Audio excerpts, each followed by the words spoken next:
গাঢ় অন্ধকার রাত। ধীরে ধীরে এসে দাঁড়িয়েছি খাদটার কিনারে। সবুজ শুষ্ক পাহাড়ের ঢাল বেয়ে নেমে গেছে খাদটা। রাতের কালো আকাশে তখন ঢেউয়ের মতো জমা হচ্ছে পুঞ্জ পুঞ্জ মেঘের দল, যেন কোনো শামিয়ানার মতো টাঙিয়ে দিচ্ছে তারা। আকাশের এক ফালি চাঁদটাকেও ঢেকে দিতে চাইছে সেই শামিয়ানাখানা।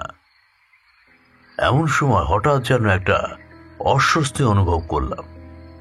একটা খুব ক্ষীণ একটা শব্দ কানে আসছে। খাদের নিচ থেকে আসছে কি? একটু এগিয়ে আসি আরো। হঠাৎ কাঁধের কাছে কিসের জন্য একটা ঠান্ডা নিঃশ্বাস পড়ে। সহসা চমকে উঠি, পিছনে দ্রুত তাকাই, আর এ সময় প্রচন্ড একটা ধাক্কা মারে কেউ যেন। ডাল সামলাতে পারি না। এমন সময় ধড়মড়িয়ে উঠে বসি বিছানায়। ঘুম ভেঙে গিয়েছে।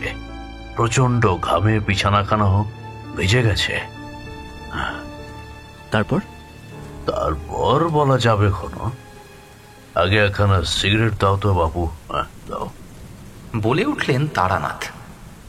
কিশোরী তার পকেট থেকে বিনা বাক্য ব্যয় করে বের করে আনলো পাসিংশোর বাক্সখানা। তারপর সেটা এগিয়ে দেয় তারানাথের দিকে, আর তারানাথ সেইখান থেকে একটা সিগারেট বের করে দেশলাই চালিয়ে সেটাকে ধরান। আর সেই দেশলাইয়ের আলোতে আমাদের মুখের অভিব্যক্তি বুঝে ফেলেন বৃদ্ধ তান্ত্রিক মশাই। ইয়ে, অত ব্যস্ত হচ্ছ কেন? আরে বাবা, বলছি আসলে কি বলো তো কিশোরী, এই সিগারেট ছাড়া গল্প বলা ঠিক জমে না। বলে হালকা হাসলেন তারানাথ। বৃষ্টিটা আবার বেড়ে উঠেছে। বেশ জোরে একটা বাজ পড়ল কোথাও, বোধহয় এই কাছে পিঠেই কোথাও। গত কয়েকদিন ধরেই এক নাগারে মহানগর ভিজছিল অকাল বর্ষায়। ভাদ্রের শেষে এইরকম বর্ষা খুব একটা দেখা যায় না, তেমনটা কিন্তু এইবারে হচ্ছে। হাওয়া অফিস অবশ্য জানিয়ে দিয়েছে এখনো সপ্তাহখানেক শহরবাসীকে নাকাল না করা পর্যন্ত নিস্তার নেই। সেদিন ছিল শনিবার, অফিস ছুটি। তাই বারান্দার ইজি চেয়ারখানায় বেশ জুত করে বসে আকাশ পাতাল ভেবে কাব্য লেখার ব্যর্থ চেষ্টা করছিলাম, আর সিগারেটের প্যাকেট থেকে একখানা করে সিগারেট ধ্বংস করছিলাম। এখনকার দিনে ছেলে ছোকরা হলে হয়তো এতক্ষণে বেশ কয়েকটা পাতা শ্রাদ্ধ করে ঝড় জলের ন্যাকা ন্যাকা কবিতা লিখত। কিন্তু কানের ওপরে চুলগুলো খানিক পাক ধরতে আরম্ভ করেছে বলেই হয়তো ওইসব আমার আর ধারে কাছেও আসে না। জলের দৌড় খানিক কমেছে বটে, কিন্তু মোটেই থামেনি বৃষ্টিটা। বৃষ্টির জলের বোধহয় একটা অদ্ভুত ক্ষমতা আছে। তাই বোধহয় আমাদের মতো কল্পনা প্রবণেরা তার দিকে তাকিয়ে দিব্যি সময় কাটিয়ে দিতে পারি। সিগারেটে টান দিচ্ছিলাম আর খুঁজছিলাম কোনো কবিতার ছন্দ, কিন্তু ছন্দ বাবাজি এমনই হতচ্ছাড়া যে কিছুতেই ধরা দিচ্ছিল না। বেলা বাড়লেও যখন মস্তিষ্কের অভ্যন্তরে কাব্য বাবাজির কোনো রকম টিকিটই দেখতে পেলাম না, তখন শেষমেশ হাল ছেড়ে উঠেই পড়লাম। ভাবলাম একবার তারানাথের বাড়িতে গেলে কেমন হয়। অনেকদিন হয়ে গেল তার বাড়িতে যাওয়া হয়ে ওঠেনি। অগত্যা তাই উঠে পড়লাম। সদর দরজার পাশেই জুতো আর ছাতা রাখার জায়গা। জুতোখানা পায়ে গলিয়ে নিয়ে এবং ছাতাখানা হাতে নিয়ে সেই সঙ্গে গিন্নিকে একটু বাইরে যাচ্ছি বলে বেরিয়ে পড়লাম তারানাথের বাড়ির উদ্দেশ্যে। উত্তর কলকাতার সেই আদিম অকৃত্রিম গলি, দুপাশে মাথা উঁচু করা পাকা বাড়ি, কোনোটা নবীন আবার কোনোটা বয়সের ভারে টালখানিক হারিয়ে ফেলেছে। মটলেনের ভেতর দিয়ে বেশ কয়েক দফা এদিক সেদিক পেঁকে টেকে গিয়ে হাজির হওয়া গেল তারানাথের বাড়ির সামনে। দুইখানা বড় দোতলা বাড়ির মাঝখানে তারানাথের মাথা ঝুঁকে পড়া একতলা বাড়িটা। সদর দরজায় এসে দাঁড়ালাম। দরজার ডান দিকে একটা জীর্ণ জংধরা সাইনবোর্ডখানা যতই ধুলি মলিন হোক না কেন, সাইনবোর্ডের লেখাগুলো কিন্তু সত্যি চিত্তাকর্ষক। তাতে লেখা আছে, তারানাথ জ্যোতির্বিনোদ। এই স্থানে হাত দেখা এবং গোষ্ঠী বিচার করা হয়। গ্রহশান্তির কবচ তন্ত্রোক্ত মতে প্রস্তুত করি। আসুন এবং দেখিয়া বিচার করুন। বড় বড় রাজা এবং মহারাজাদের প্রশংসাপত্র আছে, দর্শনই নামমাত্র। সাইনবোর্ডের অবস্থা যতই খারাপ হোক না কেন, তার মধ্যে লেখাগুলো এখনো কিন্তু বেশ আছে। তাও কি জানি, এর কাছে লোকজনের আনাগোনা কেমন যেন কমে গেছে। বৃষ্টির ছাটে সাইনবোর্ডের গা বেয়ে নেমে আসছে একটা জলের মৃদু ধারা। দরজাখানায় ধাক্কা দিলাম। কিছুক্ষণ ধাক্কা দেওয়ার পর ভেতর থেকে একটা শব্দ হয় এবং দরজাটা খুলে যায়। দেখি হাসি হাসি মুখ করে দাঁড়িয়ে তারানাথ আমার দিকে তাকিয়ে বলে ওঠে, আরে তুমি যে, এসো এসো, ভেতরে এসো। আর কিশোরীও এসে পড়লো বলে, আসো। ভারী ব্যস্ত হয়ে উঠলেন তারানাথ, যেন এতক্ষণ আমাদের জন্যই অপেক্ষা করছিলেন। তবে কিশোরী আসছে কিনা সেটা অবশ্য আমি জানি না। তাকে জানানো হয়নি যে আমি আসছি বলে। ছাতাখানা ঠিকঠাক করে রাখছি, আর ঠিক সেই সময় তারানাথ বললেন, আমি অবশ্য জানতাম তোমরা আসবে। আমি তো খানিক অবাক হলাম। জুতোটা খুলে রেখে ছাতাটা মেলতে মেলতে বললাম, আচ্ছা, তা কি করে জানলেন? হ্যাঁ, কে তো এরম পাতলার আবহাওয়া আর তোমাদের মতো লোক কেবল যে বৃষ্টির ফোঁটা গুনবে বাড়ি বসে, তা তো হওয়ার নয়। তাছাড়া তুমি তো জানোই আমি এসব কিছু কিছু জিনিস আগে থেকেই বুঝে নিতে পারি। যাই হোক, ভেতরে আসো, এসো। কিন্তু কিশোরীকে তো জানাইনি যে আমি আসছি বলে। দেখোই না সে আসে কিনা। আমি আর কথা বাড়ালাম না। ভেতরে ঢুকতে ঢুকতে বললাম, এই সপ্তাহখানেক জুড়ে যা বাদলা হচ্ছে, উফ! আবার এদিকে মৌসুম ভবন বলেছে নাকি আরো দিন পাঁচেক না গেলে রেহাই নেই। তারানাথের বাড়িতে 2-3টে ঘর, তার মধ্যে এই মাছের ঘরটাই সব থেকে বড়। এটা একদিকে যেমন তার কাজের ঘর, আর অন্যদিকে তেমন বসারও ঘর। ঘরের একদিকে তার কাজের টেবিল, তাতে ছড়ানো রয়েছে অসংখ্য কাগজপত্র এবং তার কাজের জিনিস। কয়েকটা কাঠের চেয়ারও আছে। টেবিলের পেছন দিকে নইয়ে পড়া একটা বুক সেলফ, তাতে হরেক রকম বইয়ে মোড়া। আমরা ঘরের অন্য দিকটায় আসি। দরজাগুলো বন্ধ ছিল। তারানাথ বড় জানলার পাল্লাটা খুলতে খুলতে বলল, হাওয়া অফিস যাই বলুক না কেন বাবু, বৃষ্টি কাল ভোরের মধ্যেই থেমে যাওয়ার কথা। হ্যাঁ, এই দেখছো না, জলের তোড় অনেকটাই কমে এসেছে। ঠিক এমন সময় দরজায় কড়া নাড়ার আওয়াজ পেলাম। তারানাথ ব্যস্ত সমস্ত হয়ে বলল, ওই কিশোরী এলো বুঝি। দাঁড়াও, তোমাদের জন্য একবার চা নিয়ে আসি। জানালার ধার ঘেঁষে একটা মোড়া রাখা, আর মাঝখানে পিচবোর্ড দিয়ে সুকৌশলে গড়া একটা টি টেবিলের মতন। আমি একখানা মোড়ায় বসে পড়ি। বাইরে তখনও বৃষ্টি হচ্ছে। জানলার গোড়ার থেকে টুপটাপ করে ঝরে পড়ছে বৃষ্টির ফোঁটা। কিশোরী এসে ভিতরে ঢুকলো, অল্প হেসে বলল, কি হে, তুমিও এসে পড়েছো? আমিও মৃদু হাসি। সেই এসেই পড়লাম। কিশোরী পাশে রাখা মোড়াটায় বসে একটা শ্বাস ছেড়ে বলল, আসলে বৃষ্টি বাদলার সময় তারানাথের ঝোলা থেকে 2-1টা ভূতের গল্প না বার করতে পারলে দিনটা কেমন যেন ম্যাদা মারা লাগে। এই বুঝি তারানাথ সব শুনল বলে। আমি হাতের ইশারায় কিশোরীকে চুপ করতে বললাম। সে চোখ টিপে আমাকে আশ্বাস দিল যে বৃদ্ধ ধারে কাছেও নেই। এদিক ওদিক দেখছিলাম। হঠাৎ ঘরে ঢুকলো তারানাথ। হাতে একটা স্টিলের প্লেটে 3 পেয়ালা চা এবং অন্য হাতে একটা স্টিলের বাটি। দুটোকেই রাখলো সামনের পিচবোর্ডের টেবিলটাতে। তারানাথও সামনের মোড়াটায় জুড়ে বসলেন। স্টিলের বাটিটাকে আমাদের সামনে এগিয়ে দিয়ে বললেন, গত পরশু এক ভদ্রলোক এসেছিলেন আমার কাছে হাত দেখাতে। উনি সঙ্গে করে নিয়ে এসেছিলেন একখানা এই পেল্লাই সাইজের তাল। তার কি করি, কাল তাই সারাদিন যুদ্ধ করে ফুলুরি করেছি। আমি বুড়ো মানুষ, কত আর খাবো? চারিমাও কি আর এখানে আছে যে ওকে কটা দেব? তোমরা বরং কটা খাও নাও। তারানাথ কটা বলল বটে, তবে দেখি গোটা বাটি জুড়ে ঝকঝক করছে তেলের ফুলুরি। তারানাথের বলার অপেক্ষা ছিল কেবল, টকটক করে মুখে পুরে দিলাম কয়েকটা। কি হে, ঠিকঠাক হয়েছে? আমি চিবোতে গিয়ে বুঝলাম বৃদ্ধর বলা গল্পগুলোর মতোই তার রান্নার হাতটিও বেশ চমৎকার। মুখের ফুলুরিগুলো শেষ করে হাতে আরো কয়েকটা নিয়ে বললাম, বেশ খেতে, এই আপনিও নিন না। না না না, কাল থেকে ওই খেয়েছি, আর পেট মানবে না। বলেই একচোট হেসে ওঠেন বৃদ্ধ জ্যোতিষী মশাই।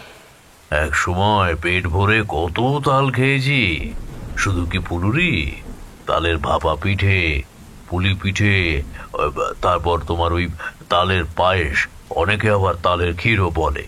কত খেয়েছি। মায়ের হাতে, রাঙা কাকিমার হাতে। রাঙা কাকিমার কথা তোমাদের তো আগেই বলেছি। সে একদিন ছিল বটে। খাও দাও আর বম বম করে ছুটে বেড়াও। ঘরের আলো আধারিতে মনে হলো তিনি বোধহয় স্মৃতিতে ডুব দিলেন। আকাশ ভেঙে তখনও নেমে আসছে জলের তোড়। ভদ্রলোকের ঘরের দশা দেখে মনে হচ্ছিল তার কাছে লোকজনের আনাগোনা আগের থেকেও কমে গিয়েছে। উঁচু সিলিং থেকে ঝুলছে পুরো ঝুলের আস্তরণ। ঘরের দেওয়ালের অবস্থাও ততই বছর। এমন অবস্থায় তাই আর চেপে রাখতে না পেরে বলেই ফেললাম, ঠাকুরমশাই, আপনার কাছে লোকজনের আনাগোনা এখন কেমন? ঘরের অবস্থা তো দেখছি আগের থেকেও খারাপ হয়েছে। তারানাথকে কোনোদিন রাগতে দেখিনি তেমন। এখনো তার অন্যথা হলো না। তিনি চায়ে চুমুক দিয়ে বললেন, ও, তোমাদের চোখে পড়েছে তাহলে? হ্যাঁ, লোকের আনাগোনা অনেক কমে গিয়েছে। তবে এক সময় সত্য আর নিষ্ঠার পথে থেকেছি, এবং ভগবানের দয়ায় ওই চলে যাচ্ছে কোনো ক্রমে। তবে এ তো আজকের কথা। আগের সময় কি বলবো, দম ফেলার সময় ছিল না বটে। বলে সামান্য হাসলেন তারানাথ। আমি মনে মনে উসখুস করছিলাম, যদি এই বেলা তার মুখ থেকে যদি কোনো জমজমাটি গল্প শোনা যায়, তাহলে এই বাদলার আবহাওয়াটা একেবারে জমে যাবে। কিশোরী এবার ফস করে বলে ফেলল, তা আপনার জীবনে তো মেলা অলৌকিক অদ্ভুত ভয়াবহ সব ঘটনা ঘটেছে। তার মধ্যে এমন কিছু ঘটেছে কি যেখানে মনে হয়েছে এবারে বুঝি আপনি পারলেন না, মানে কিন্তু কিন্তু করতে লাগলো সে। কিন্তু তারানাথ সেই রকম শান্ত স্বরেই বলল, এত দূরে জল কাদা ভেঙে এসো, তখন একখানা গল্প না শুনে যে যাবে না সে বিলক্ষণ বুঝেছি। কিন্তু তুমি যেমন বলছো, ওরকম অনেকগুলো ঘটনায় ঘটেছে। তার কয়েকটা তো তোমাদের বলেওছি। তবে সেবার এসে একখানা ঘটনায় পড়েছিলাম বটে। বাবা, তা শুনবে নাকি? বিড়ালকে শুকানো হচ্ছে মাছের গন্ধ। আমরা একসাথে মাথা নাড়লাম। বলে তারানাথ খানিক চোখ বুঝে কি যেন ভাবলেন, তারপর বললেন, হ্যাঁ, তো বলি শোনো। তারানাথ খানিক নীরব থাকলেন, বোধহয় মনে মনে সাজিয়ে নিচ্ছেন ঘটনাগুলো। আলো আঁধারি ঘরটাতেও তার চোখে লক্ষ্য করলাম একটা অদ্ভুত ভয় এবং শ্রদ্ধার ঝলক। তারানাথ বলতে আরম্ভ করলেন, সে অনেকদিন আগেকার কথা, বুঝলে। তখন আমার বয়স বেশি নয়। অবঘুরে জীবনকে কিছুটা দূরে সরিয়ে রাখার চেষ্টা করছি তখন।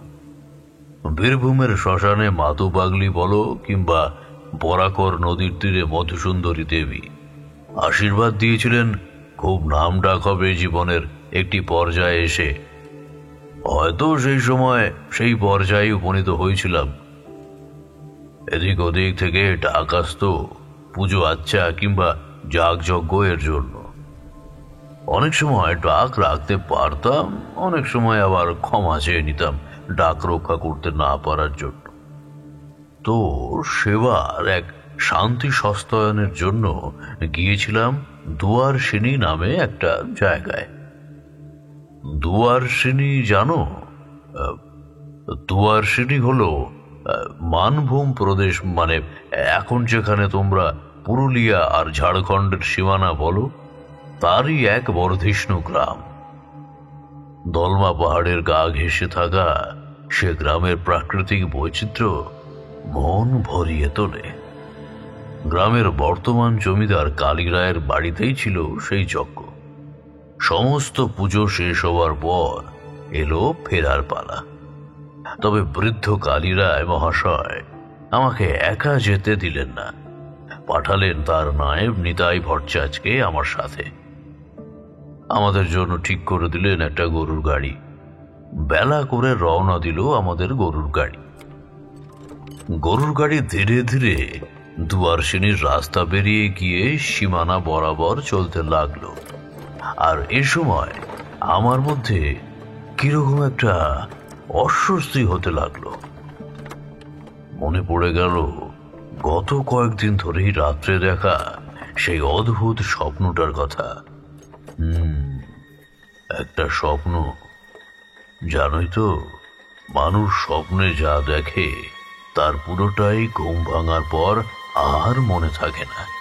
মনে থাকে কেবল একটা আবছায়া, অবচেতন, ঝাপসা কিছু। তাতেই বুঝি একটা খুব অন্ধকারাচ্ছন্ন রাত, চারপাশে নিস্তব্ধতার ভ্রুকুটি। ধীরে ধীরে এসে দাঁড়িয়েছি খাদটার কিনারে। সবুজ শুষ্ক পাহাড়ের ঢাল বেয়ে নেমে গেছে খাদটা। রাতের কালো আকাশে ঢেউয়ের মতো জমা হচ্ছে পুঞ্জ পুঞ্জ মেঘের দল, যেন কোনো শামিয়ানার মতো টাঙিয়ে দিচ্ছে তা। আকাশের এক পালি চাঁদটাকেও ঢেকে দিতে চাইছে সেই শামিয়ানা খানা। এমন সময় হঠাৎ যেন একটা অস্বস্তি অনুভব করি। একটা খুব ক্ষীণ একটা শব্দ কানে আসছে। খাদের নিচ থেকে আসছে কি? একটু এগিয়ে আসি আরো। হঠাৎ কাঁধের কাছে কিসের জন্য একটা ঠান্ডা নিঃশ্বাস পড়ে। চমকে উঠি, পিছনে দ্রুত তাকাই, আর এ সময় প্রচন্ড একটা ধাক্কা মারে কেউ যেন। ধড়মড়িয়ে উঠে বসি বিছানায়। আমার ঘুম ভেঙে গিয়েছে। প্রচন্ড ঘামে বিছানাখানাও ভিজে গেছে। ব্যাস ওইটুকুই। কাউকে দেখতে পাইনি, বা পেলেও তা ঘুম ভেঙে জাগার পর আর মনে নেই। গত কয়েকদিন ধরে এই একটাই স্বপ্ন বারবার দেখছি, কিন্তু কেন তা জানি না। আর এই জায়গাটাই বা কোথায়? আমি সেখানে গেছি বা কেন? কিছুই জানি না। তবে এহেন দ্বীপ্রহরে দুয়ারসিনীর সীমানায় পৌঁছে মনে কেমন যেন একটা ভাব করে এলো। মনে হলো আমার সব প্রশ্নের উত্তর বোধহয় এবার পাওয়া যাবে।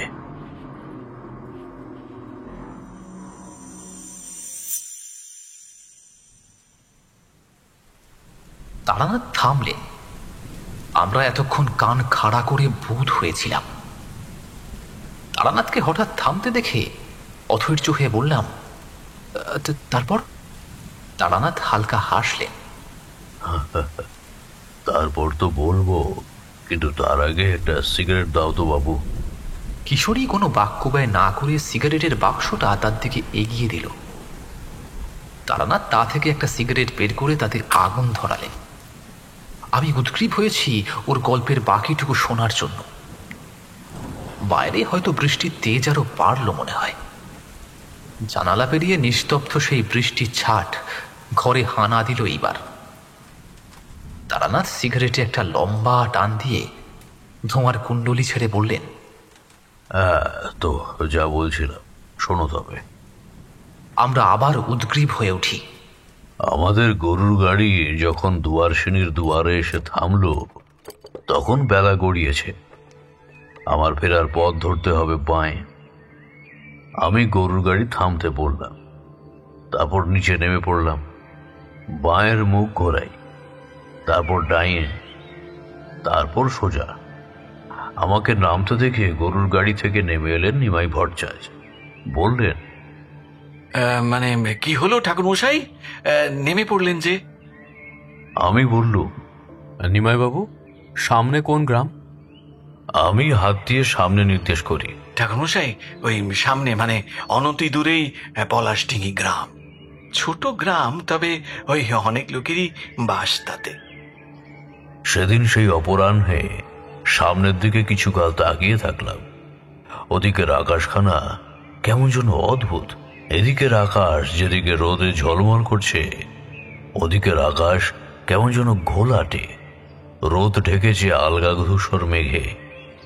মনে কেমন যেন একটা লাগলো, ব্যাপারটা ঠিক নয় যেন। আমি নিমাইবাবুকে বললাম, ভট্টাচ মশাই, আপনি বরং ফিরে যান। জমিদার বাবুকে বলবেন আমি তার আদর আপ্যায়নে আন্তরিকভাবেই অভিভূত। নিমাইবাবু অবাক হলেন। কিন্তু মানে কেন ঠাকুর মশাই? আমি ওই পলাশডিঙি গ্রামে একবার যেতে চাই। আমার মনে কেমন যেন একটা শঙ্কা হচ্ছে, ওখানে কিছু একটা ঘটছে বা ঘটবে যা স্বাভাবিক নয়। আমার যাওয়া আবশ্যক। আমি ও পথে পা বাড়াই। 2 পা বাড়িয়েছি, ভট্টাচ মশাই পিছু ডাকলেন। চলুন ঠাকুর, তাহলে আমিও যাই। পলাশডিঙির বর্তমান জমিদার অর্ঘ্যকমল মজুমদার আমাদের জমিদারের খুব ভালো বন্ধু আর স্নেহভাজন।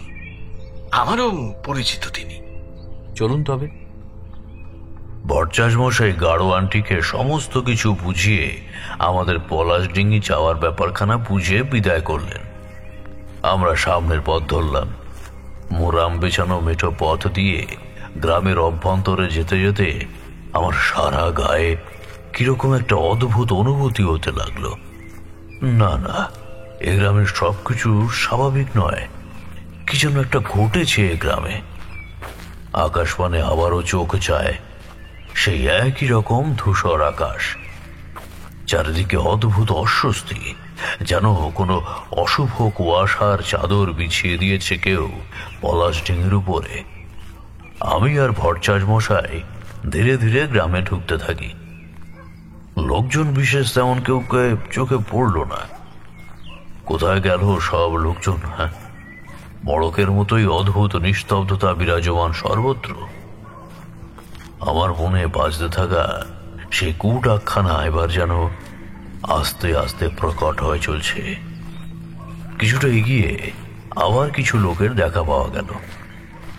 মাথায় তাদের খড়ের গোছা, নিস্তব্ধ চলছিল তারা। নায়েব মশাই তাদের থামালেন, তারপর জিজ্ঞেস করলেন, আগে ওই জমিদার বাড়ি যাওয়ার পথখানা কোন দিকে?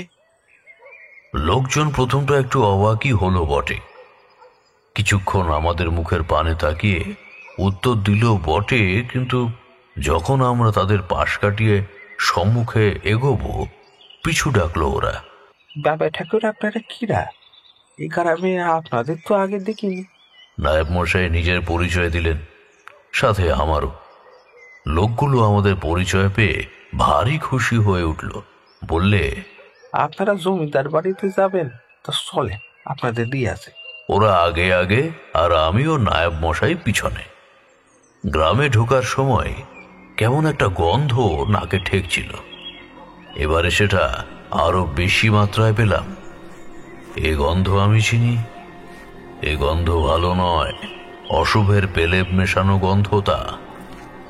তবে সবাই এ গন্ধ পাবে না, পাবে সত্যিকারের তন্ত্রসিদ্ধ সাধক। আমি বাতাসে নাক টেনে সে গন্ধের ঘ্রাণ নিলাম। তারপর থমকে দাঁড়ালাম, চট করে পিছনে ফিরে তাকালাম।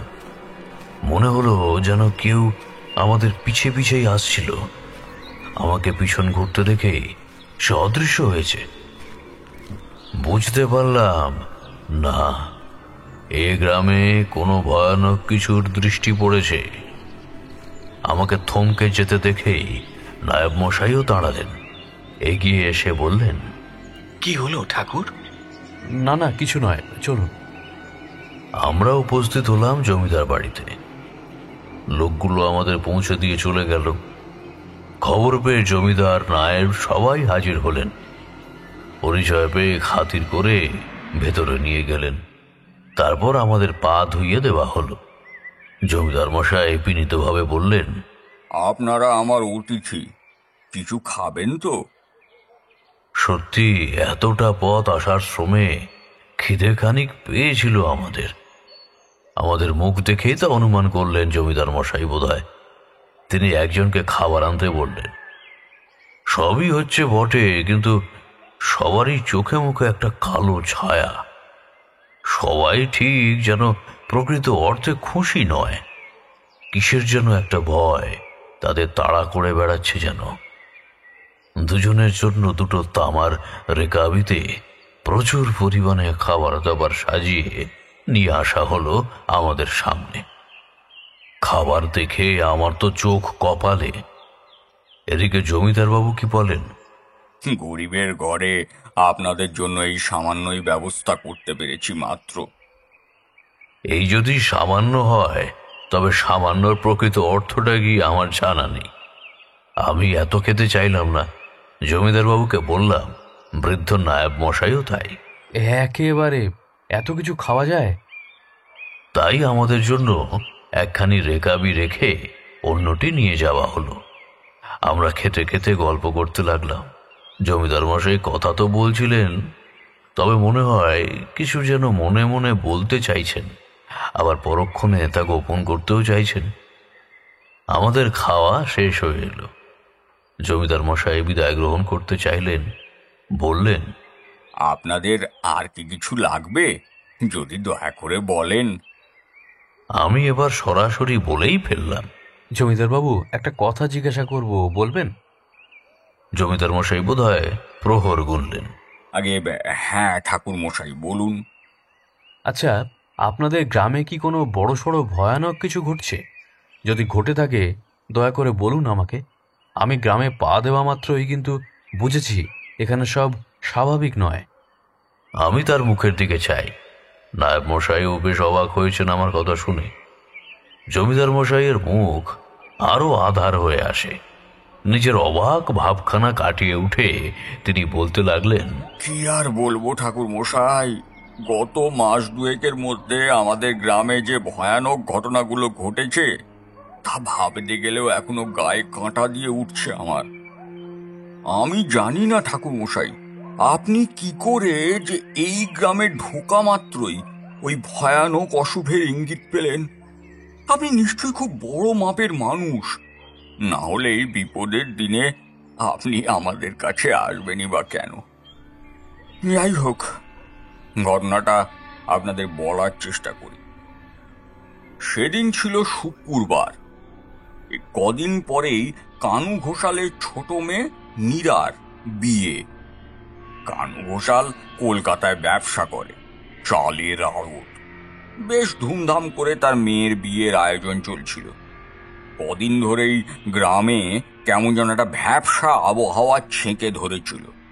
হাওয়া নেই, বাতাস নেই, সারা আকাশ জুড়ে কেমন যেন একটা তটস্থ ভাব। একে ওরকম গুমোট, তাই আবার বিয়ে বাড়ির কাজ। তাই ঘোষাল বাড়ির মেজ ছেলে রমা কিঙ্কর যে রাত থেকেই বাড়ি ফেরেনি সেটা কেউ লক্ষ্যই করেনি। তাই যখন লক্ষ্য করা গেল তখন সবাই ভেবেছিল হয়তো আশেপাশেই আছে বন্ধু বান্ধবদের সাথে। কিন্তু বেলা বাড়ার সাথে সাথেও যখন তাকে ফিরে আসতে দেখা গেল না, তখন বাড়ি শুদ্ধ লোক উত্তেজিত হয়ে পড়ল। রমা কিঙ্কর কলকাতায় পড়াশোনা করা বিচক্ষণ ছেলে, তাই এইভাবে কাউকে না বলে কয়ে হঠাৎ উদাও হয়ে যাওয়া এটা নিতান্তই স্বাভাবিক নয়। তাই বাড়ির কয়েকজন আর গ্রামের কয়েকজন মিলে বেরিয়ে পড়ল তাকে খুঁজতে। এদিক সেদিক খুঁজে যখন তাকে কোনোভাবেই পাওয়া গেল না, তখন সবাই একবার ওই পুরনো চণ্ডী মণ্ডপের দিকে ঢুঁ মারবে বলে ঠিক করলো। আর চণ্ডী মণ্ডপে গিয়েই সবাই যা দৃশ্য দেখলো তাতে ওরা স্তম্ভিত হয়ে গেল। চণ্ডী মণ্ডপের মেঝেতে উপুর হয়ে পড়ে রয়েছে রমা কিঙ্কর। ঘাড় ভেঙে কাত হয়ে গেছে তাদের দিকে। বিস্ফারিত দুটো চোখ কোটর থেকে বেরিয়ে আসতে চাইছে যেন। প্রচন্ড ভয়ের রেখা গোটা মুখ চোখ জুড়ে। চোখের দুপাশে গাঢ় লাল হয়ে গেছে। চোখের প্রতিটি শিরা উপশিরা যেন প্রচন্ড ভয়ে তার হৃদয় বন্ধ হয়ে গেছে।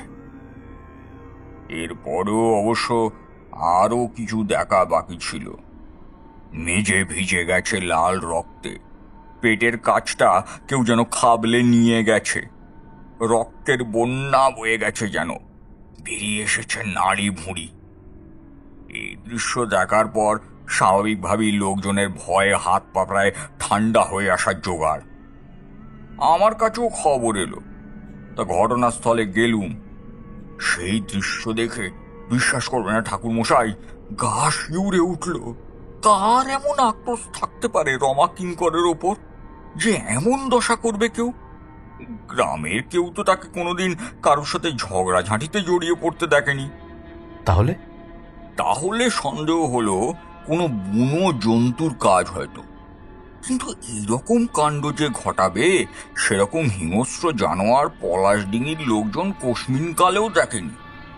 অতএব সমস্ত প্রশ্নের উত্তর অসম্পূর্ণই থেকে গেল। বুকে চাপা আতঙ্ক আর ভয় নিয়ে গ্রামের লোক নিজ নিজ কাজে জড়িয়ে গেল। এর পরের ঘটনা ঘটল এর দিন 15 পরে। পলাশডিঙির পাশে বর্ধিষ্ণু গ্রাম রংতাপোতা। প্রতি মঙ্গলবার ওখানে হাট বসে।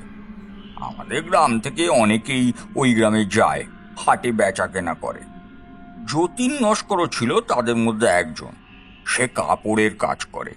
গ্রাম থেকে নিজের বোনা বা নিজের হাতে তৈরি করা কিছু কাপড়ের জিনিস হাটে বিক্রি করতে যায়। তো সেদিনও সে গেছিল।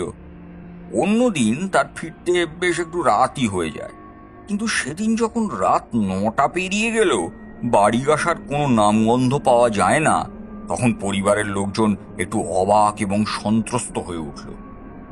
এমন কিন্তু নয় যে এমনটা একবারও হয়নি। মাঝে মাঝে হাট থেকে ফেরার সময় বন্ধু বান্ধবের সাথে দেখা হয়ে গেলে একটু রাত অবশ্য তার হয়েই যেত। আসলে যতীনের একটু নেশার সমস্যা ছিল, তাই বাড়ির লোক প্রথমটা ভাবলে যে বন্ধু বান্ধবদের সাথে একটু হয়তো এদিক ওদিক কোথাও গেছে। কিন্তু রাত গড়িয়ে গেলে যখন তার কোনো সন্ধান পাওয়া গেল না, তখন বাড়ির লোক ভাবল, আচ্ছা, হাট থেকে ফেরার সময় তার কাছে নিশ্চয়ই কিছু পয়সা টয়সাও ছিল, যদি চোর ডাকাতে। তাই দেরি করলো না কেউ। বেশ কয়েকজনকে সঙ্গে নিয়ে বাড়ির লোকেরা বেরিয়ে পড়ল গ্রামের এদিক ওদিক সেদিক একটু খুঁজে দেখতে। সেদিনও ছিল ঘুটঘুটে অন্ধকার অমাবস্যা রাত। চারিদিকে কোনো জনমনীষ নেই। গ্রামের লোকেরা মশাল জ্বালিয়ে সারা দিক তল্লাশ করতে লাগলো। শেষ অবধি যতীনের খোঁজও পাওয়া গেল। খবর পেয়ে আমিও উপস্থিত হলুম। চাঁপাতলার পূবে মস্ত বড় একটা পুকুর, তারই একপাশে দেখি বেশ জটলা।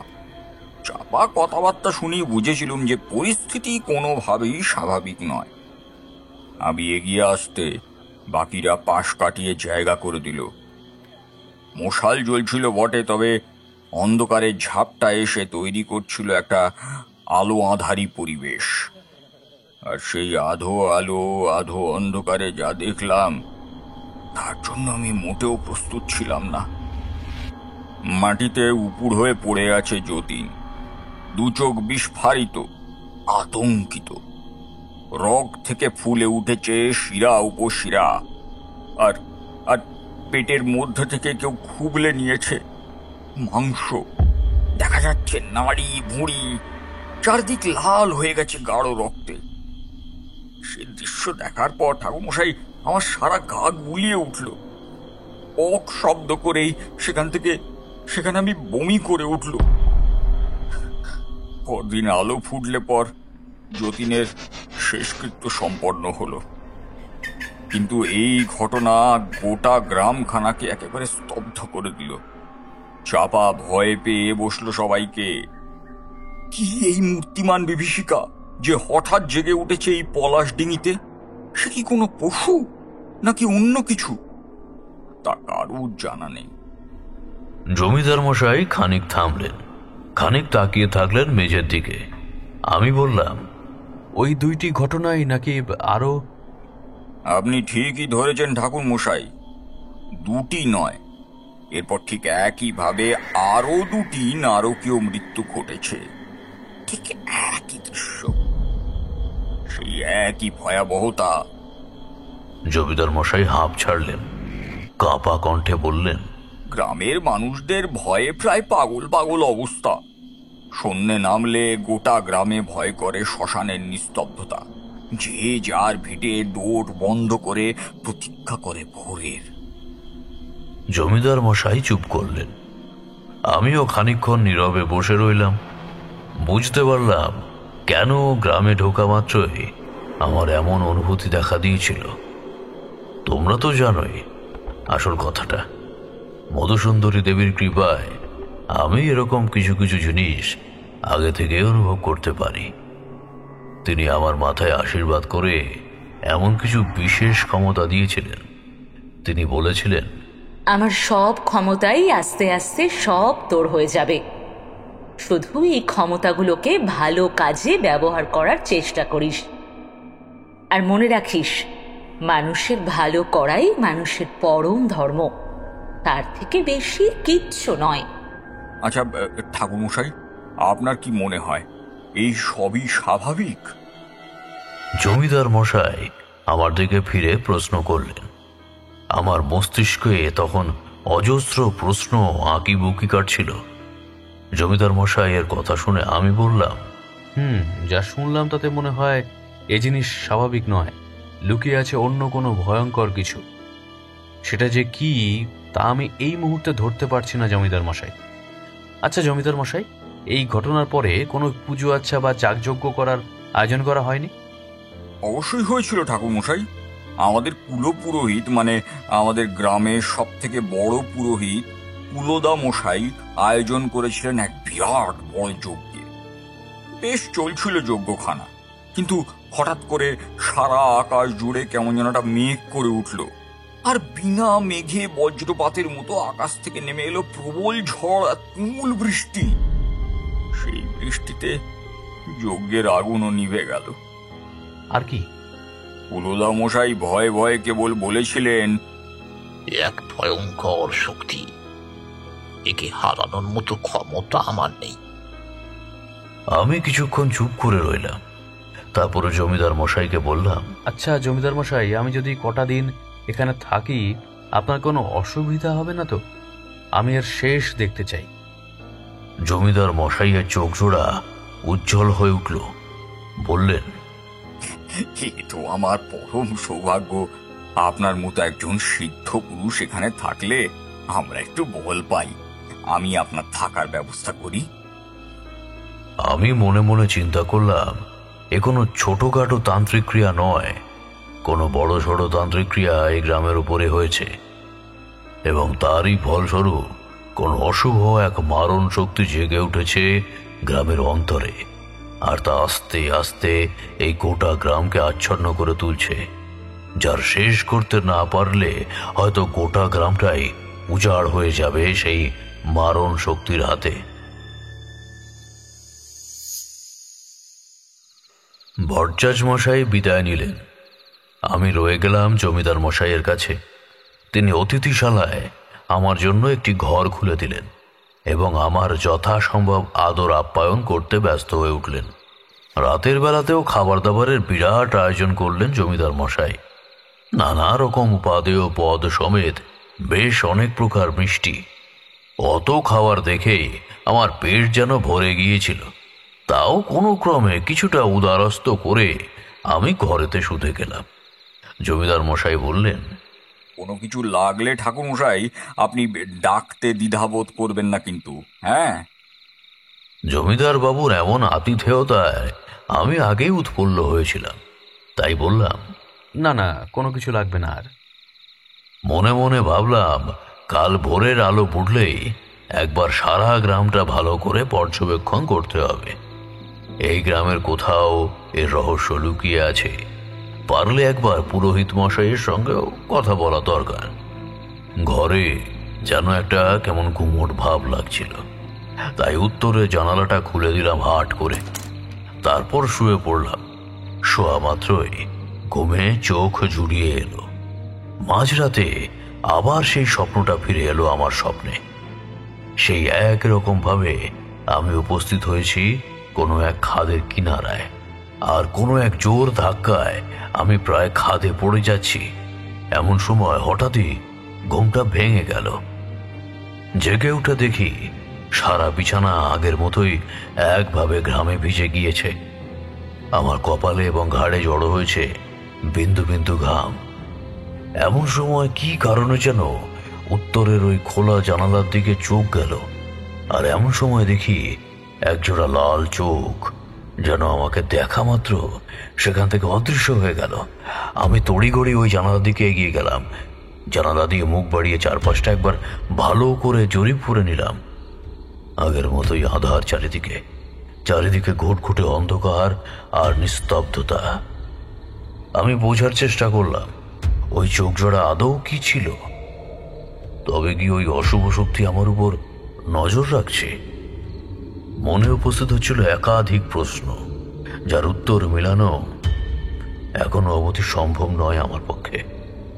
আন্দাজে বুঝলাম রাত গভীর, তবে ভোর হতেও আর বেশি সময় অবশিষ্ট নেই বোধহয়।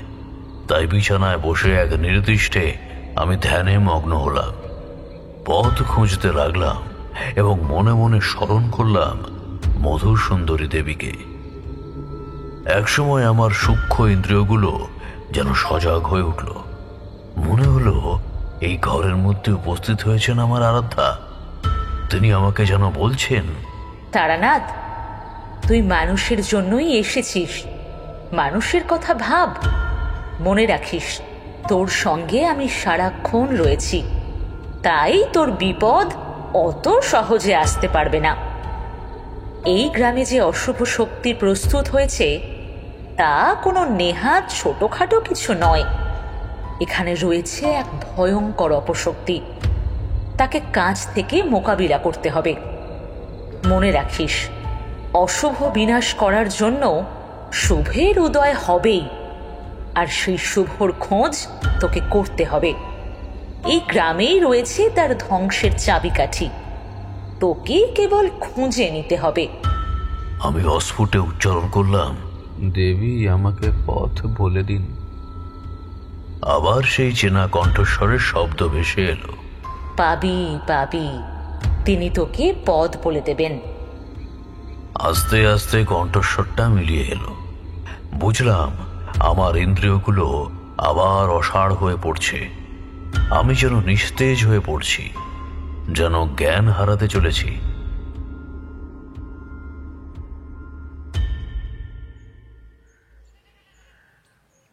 চোখে আলোর ঝাপটা পড়তে আমি উঠে বসলাম। বুঝলাম ভোর হয়েছে অনেকক্ষণই। সকালে সোনালি রোদে ছেয়েছে গোটা ঘরখানা। আমি ঘর ছেড়ে বেরিয়ে এলাম বাইরে। মুখ ধুয়ে বৈঠকখানা এসে হাজির হলাম। দেখলাম উদ্বিগ্ন মুখে বসে রয়েছেন জমিদার মশাই। আমি এগিয়ে গিয়ে বললাম, আপনাকে বড় চিন্তিত লাগছে জমিদার বাবু, কিছু কি হয়েছে? জমিদার মশাই ব্যাকুলভাবে আমার দিকে চাইলেন। বুঝলাম আবার সম্ভবত ঠাকুর মশাই, ফের আরো আর একজন মারা গেছে ঠিক একইভাবে। বিশু নাপিতের ছেলে মহিম কলকাতায় কলেজে পড়ে। সপ্তাহখানেক পরে তার মেজ বোনের বিয়ে। সেই উপলক্ষে সে কলকাতা ছেড়ে গ্রামে ফিরছিল। এতটা পথ আস্তে আস্তে রাত হয়ে গেছিল, আর রাতেই সেই একই রকম মৃত্যু? একই রকম। দীর্ঘশ্বাস ফেললেন তিনি। আমি এইখানে তো থাকা সত্ত্বেও এমন একখানা কাণ্ড ঘটে গেল। মনে পড়ে গেল কাল রাতে জানালার ওপারে দেখা সে লাল জ্বলন্ত চোখগুলোর কথা। আমার মাথায় যেন আগুন জ্বলে উঠল। বললাম, জমিদার মশাই, দেহ বুঝি এখনো সৎকার হয়নি, আমাকে দয়া করে সেখানে যাওয়ার অনুমতি দিন। জমিদার মশাই কিছুক্ষণ আমার দিকে চেয়ে বললেন, অবশ্যই ঠাকুর মশাই, আমি নিয়ে যাই আপনাকে। আমার যাওয়াটাও তো দরকার। জমিদার মশাই পোশাক পরিবর্তন করে এলে পর আমরা বেরোলাম। সঙ্গে চলল দুজন বেয়ারা।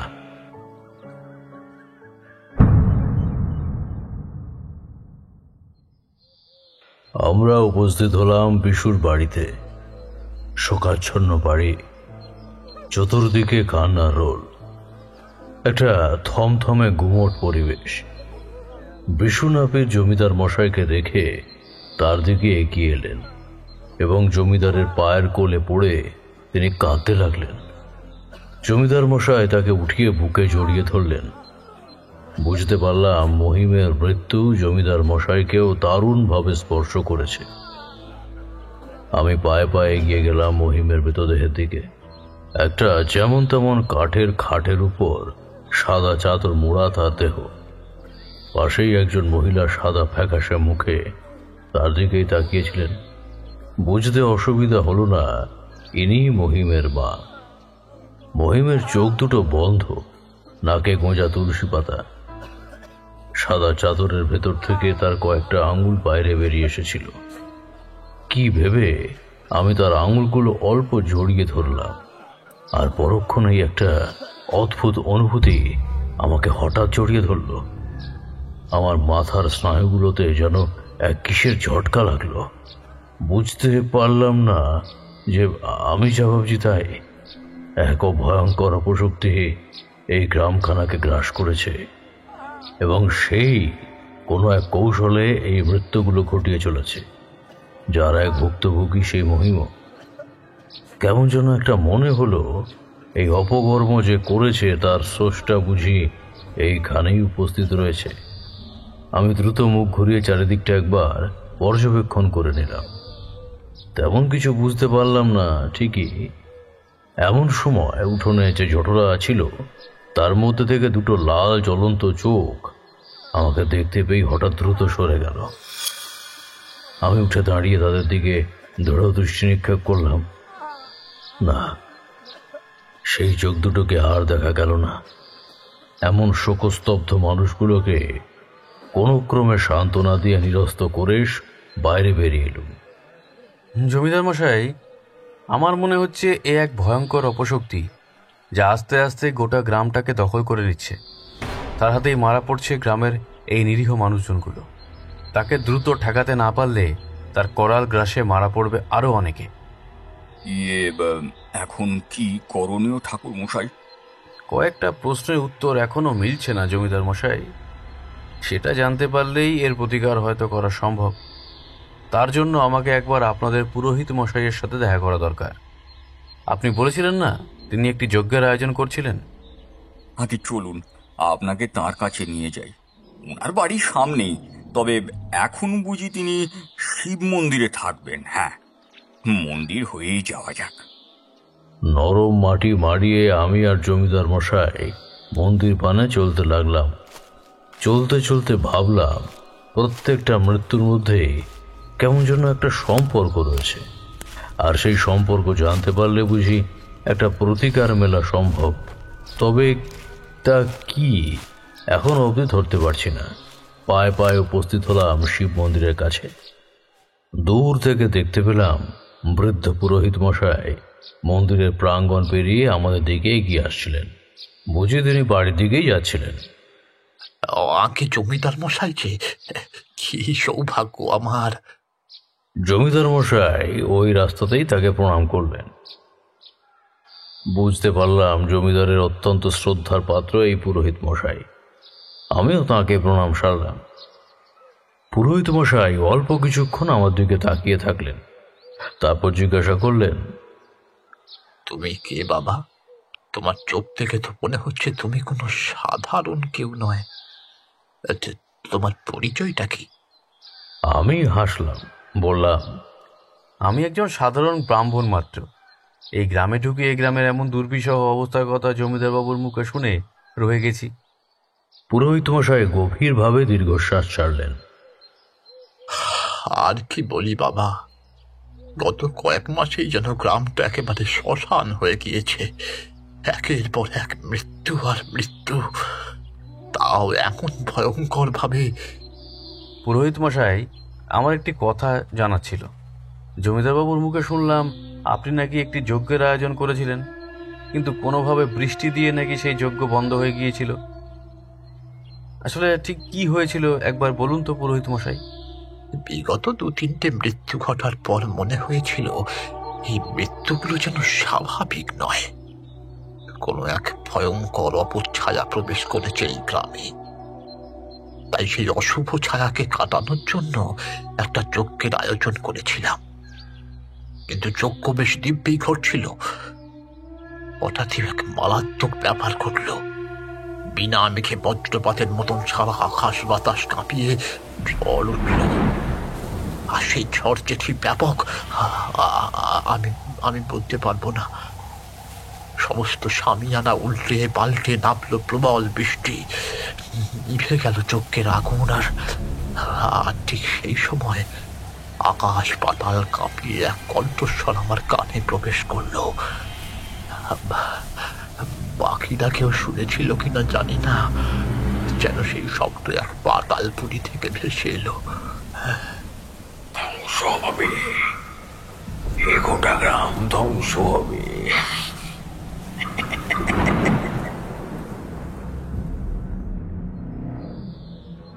খেয়াল করলাম কথাগুলো বলবার সময়ও বৃদ্ধের চোখ দুটো যেন গোলাকার হয়ে উঠল।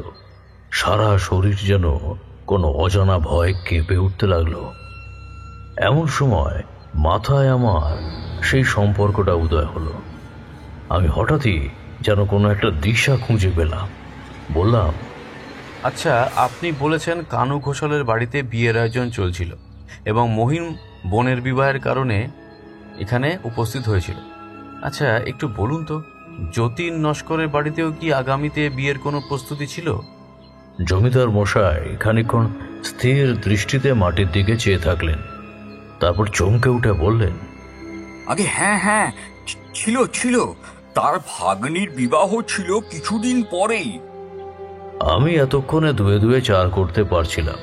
বললাম, তাহলে ওই মাঝে দুটো মৃতদেহ যাদের পাওয়া গিয়েছিল তাদেরও মৃত্যু কিছুদিনের মধ্যেই, হয়তো বিবাহ ছিল তাদের বাড়িতে।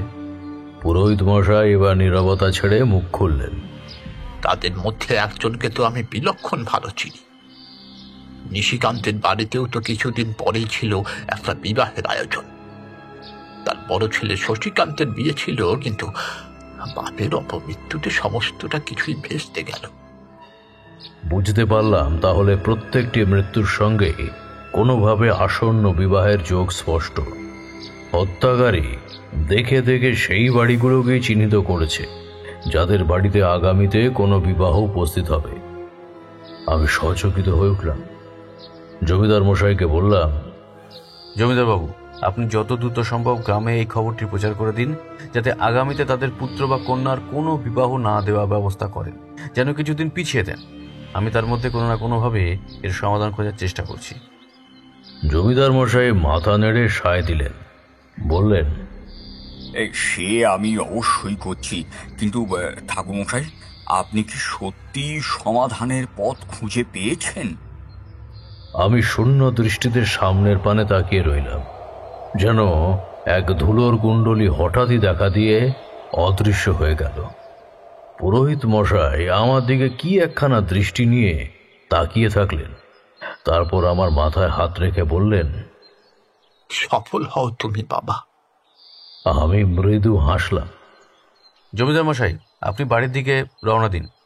আমি এই গ্রামটা ঘুরে দেখতে চাই, একটু নিরিবিলিতে একটু ভাবতে চাই। জমিদার মশাই আমতা আমতা করলেন। আপনি চিন্তা করবেন না জমিদার মশাই, আমায় নিয়ে ভয় পাবেন না। আচ্ছা, এখানে কি কোনো বন্টন আছে? আগে পশ্চিমের দিকে, আমরা বলি মাসানমারির জাল, ওখানে রয়েছে মাসান ঠাকুরের থান।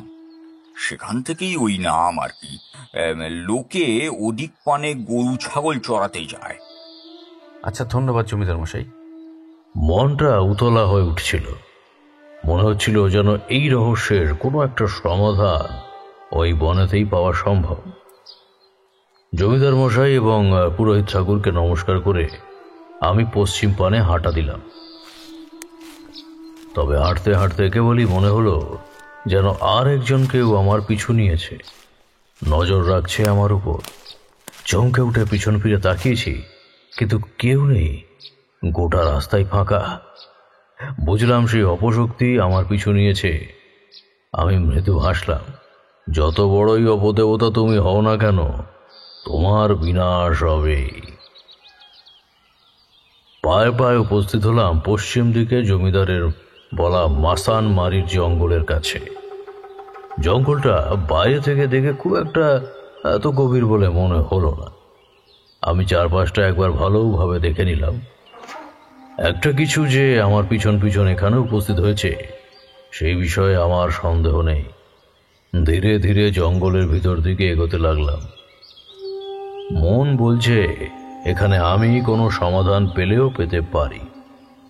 মনে আমার একটা খটকা রয়ে যাচ্ছে, এই অপশক্তির এখনই জেগে ওঠার কারণ কি?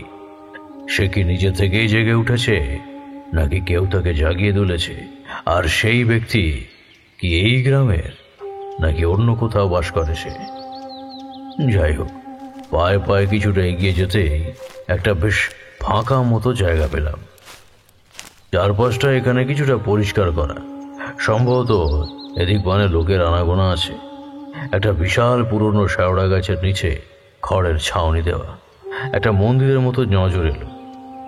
আমি পায়ে পায়ে এগিয়ে গেলাম সেটার দিকে। হ্যাঁ, মন্দিরই বটে। একটা কিম্ভূতাকার অদ্ভুত দর্শন মূর্তি সেখানে। মূর্তিমান বিভীষিকার মতো ঘোড়ার ওপর আসেন তিনি। মূর্তির পায়ের কাছে ফুল, বেলপাতা ইত্যাদি এবং সামনে বাতাসা জাতীয় কিছু রাখা। সম্ভবত গ্রামের কেউ কেউ যখন এখানে আসে তারা এনাকে প্রসাদ চড়ায়। আমি স্থির দৃষ্টিতে মূর্তির পানে তাকিয়ে থাকলাম। মাসান ঠাকুরের কথা আমি আগে শুনেছি, কিন্তু তার মূর্তি প্রথমবার আমি দর্শন করলাম। কেন জানি না এক অদ্ভুত শ্রদ্ধায় আমার মনটা ভরে উঠল। গ্রামে গ্রামে এমন অনেক লোক দেবতার কথা আছে, আমি শুনেছি কিছু কিছু, আবার দেখেওছি। শুনেছিলাম এই মাসান ঠাকুর মানভূম প্রদেশের কিছু এবং উত্তরবঙ্গের বেশ কিছু জেলায় এক বহুল প্রচলিত লোকদেবতা। মাসান সম্পর্কিত বহুল লোকবিশ্বাস হল ধর্ম ঠাকুরের কন্যা কালী।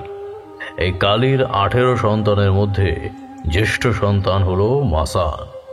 আবার কোচবিহারের রাজবংশী সমাজের অপর লোকবিশ্বাস হল মাসান হচ্ছেন 6-20-60 রকমের এবং মাসানের জন্ম হয় ভাদ্র মাসের শনিবার। আমি নতজানু হয়ে একান্ত চিত্তে এবং গভীর শ্রদ্ধার সাথে তাকে প্রণাম করলাম, মাটিতে উপর হয়ে শুয়ে। দেবতার উদ্দেশ্যে বললাম, ঠাকুর, আপনি তো জানেন আপনার এই গ্রামে কি এক অপশক্তির আবির্ভাব হয়েছে। পারলে আমাকে সেই পথ দেখান, কিভাবে আমি গ্রামের মানুষকে এখান থেকে উদ্ধার করতে পারি। আজ সকালে দেখা সেই শোকস্তব্ধ বাড়িটার কথা মনে পড়তেই চোখের কোণটা ভিজে এলো। পুনরায় একবার মূর্তিকে প্রণাম করে আমি আবার কিছুটা সামনে থেকে অগ্রসর হলাম। ধীরে ধীরে এগোচ্ছি। হঠাৎ করে এমন সময় একটা অচেনা কণ্ঠস্বর কানে এলো। বাবু মশাই, আপনি বুঝি এখানে নতুন এসেছেন? আমি চমকে পিছন ফিরে তাকালাম। একে তো আগে দেখিনি। কণ্ঠস্বরটাও কেমন যেন একটা, হয়তো গ্রামেরই কোনো কেউ হবে। এখানে ছাগল টাগল চড়াতে আসে তো অনেকেই, তাদেরই হয়তো কেউ একজন আমাকে দেখেই প্রশ্নটা করেছে। লোকটিকে তাকিয়ে দেখলাম, খুব বেশি বয়স না, তবে কেমন যেন একটা অদ্ভুত লাগলো প্রথম দর্শনে। চোখের দৃষ্টি কেমন যেন ভাষা ভাষা, সেই একই দৃষ্টিতে আমার দিকে কেমন যেন একটা হাসি হাসি মুখেই তাকিয়ে রয়েছে। আমি বললাম, হ্যাঁ, এই গ্রামে এসেছিলাম, ভাবলাম একটু ওই জঙ্গলের পানে ঘুরে যাই। তবে কি কারণে এই গ্রামে রয়ে গেছি তাকে বলতে চাইলাম না। লোকটা আবার সেই অদ্ভুত কণ্ঠস্বরে বলে উঠল, এখানে কি কোনো আত্মীয়র কাছে নাকি? বলেই সে চুপ করলো। গ্রামের লোকেরা সরল সাদাসিধে, আর অন্যের প্রতি কিছুটা উদ্বিগ্ন হয় তো হবে। সেই ব্যক্তির দিকে দেখে কেমন যেন একটা মনে ভাব হলো আমার। বড় বেশি গায়ে পড়া মনে হচ্ছে, একটু অতিরিক্তই প্রশ্ন করছে যেন। হ্যাঁ, ওই জমিদার বাবুর কাছে এসেছিলাম কিছু কাজের জন্য। তা তুমি এখানে ছাগল চড়াতে? লোকটি মৃদু খ্যাক খ্যাক করে হাসলো, তারপরে বলল, আগে এদিক পানে এসেছিলাম, আপনাকে দেখতে পেয়ে জিজ্ঞাসা করতে এলাম। চারিদিকে বিস্তীর্ণ বনভূমির দল, অজস্র গাছগাছালি, পাখির আওয়াজ, এই চারদিকে ভরপুর। কিন্তু তাও যেন জায়গাটাকে গুমোট মনে হতে লাগলো। কি যেন একটা অস্বস্তি উপস্থিত হয়েছে হঠাৎই। লোকটাকে বললাম, আচ্ছা, কেমন যেন একটা গুমোট লাগছে। জঙ্গলের ওদিক পানে কি আছে গো? আমি অঙ্গুলি দেখিয়ে সামনে বাম পানের দিকে নির্দেশ করলাম। ওদিকে ওদিকে বেশ খানিকটা গেলে একটা বেশ সুন্দর জায়গা পড়বে। চলুন বাবু, আপনাকে দেখিয়ে নিয়ে আসি।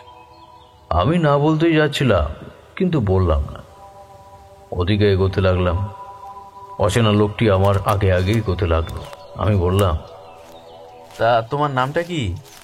সে একবার পিছন ফিরে আমার দিকে কেমন যেন একটা দৃষ্টিতে দেখে তারপর আবার মুখ ঘুরিয়ে সামনে চলতে চলতে বলল, আমার আর নামের কি আছে, ধরে নিন না হচ্ছে একটা। এ আবার কেমন কথা রে বাবা? গ্রামের লোকেদের কথাবার্তা সাধারণত এরকমটা হয় না। গ্রামের লোকেরা হয় খোলামেলা, অনেকটা খোলা বইয়ের মতো, একেবারে উল্টোলে পুরোটা স্পষ্ট দেখা যায়। তবে এই লোকটাকে কেমন যেন একটা অদ্ভুত লাগছে। ঘন জঙ্গলটা আরো বেশি গভীর হতে লাগলো। লোকটা একইভাবে চলেছে। সে আদৌ তো কোনো ঠিক জায়গায় নিয়ে যাচ্ছে?